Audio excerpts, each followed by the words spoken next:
All right, let's dive right in. We're going to explore this hidden pattern that seems to connect pretty much all spiritual traditions across the globe. It's like a universal blueprint for awakening that's somehow just hardwired into human consciousness. So here's the big question, right? So many of us think transformation means we have to push and strive and use immense willpower to get somewhere. But what if that's not the whole picture? What if the real secret is something else entirely? I love this idea. It's this one simple intuition that our job is just to create the right conditions, to water the seed, not to force the outcome. And that little shift in perspective, well, it's the key to unlocking this whole universal pattern we're talking about. It's a move from doing to allowing. So this idea of a natural rising energy that just wakes up when everything is aligned, well, it's most famously known in the Indian traditions as Kundalini. And here's the thing, the ancient texts, they don't talk about forcing this energy up. Not at all.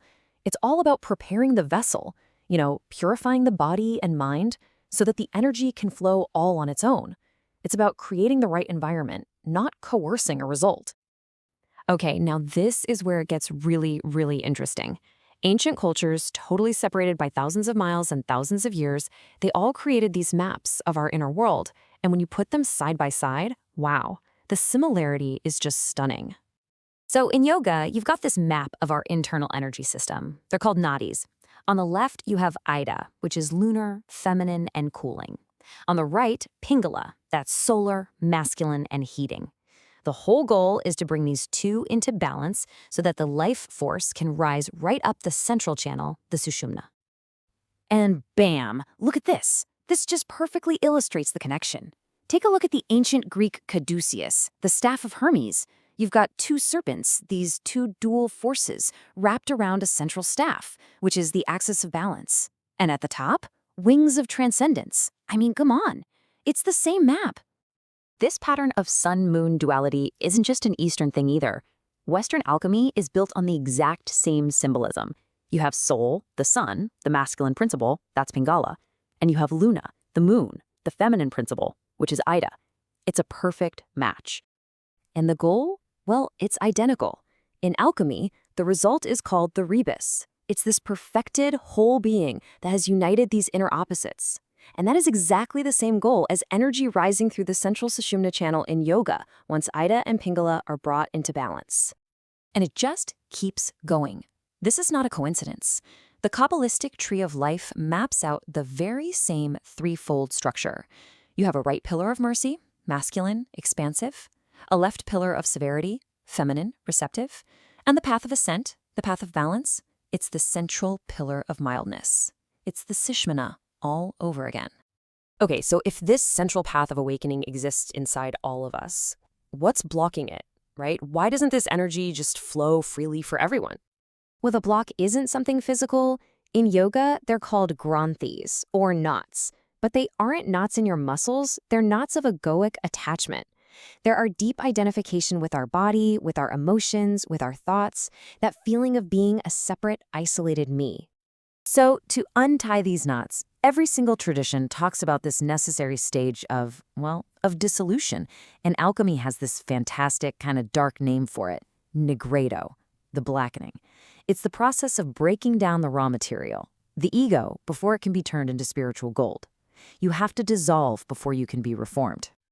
And this idea is everywhere. It's not just alchemy. In Sufism, the path requires something called fana, which literally means annihilation. The separate self has to pass away to make room for the divine to enter. You see this exact same archetype in Christian mysticism, where it's called the crucifixion. The old, limited self has to die on the cross before this new, divine consciousness can be resurrected inside the heart. And maybe the most timeless and powerful image of all is the phoenix, right? It perfectly captures this cycle. It must be consumed by fire, totally reduced to ashes, before it can be reborn. In every single one of these examples, this destruction is the absolute prerequisite for rebirth. So, how does this ancient map show up today?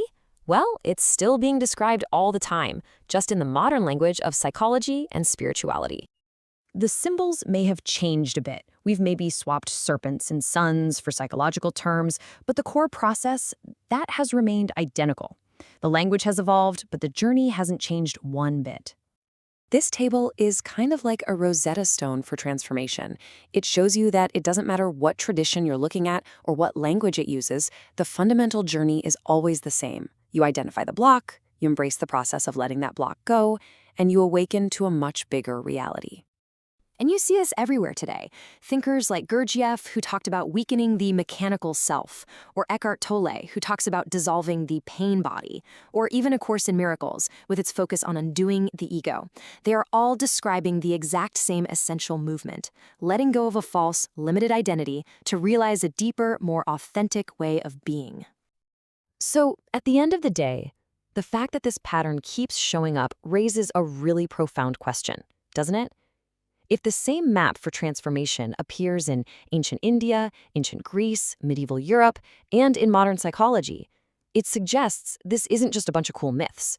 It might just be an actual blueprint for human consciousness itself, an innate potential for awakening, just waiting inside each of us to be rediscovered.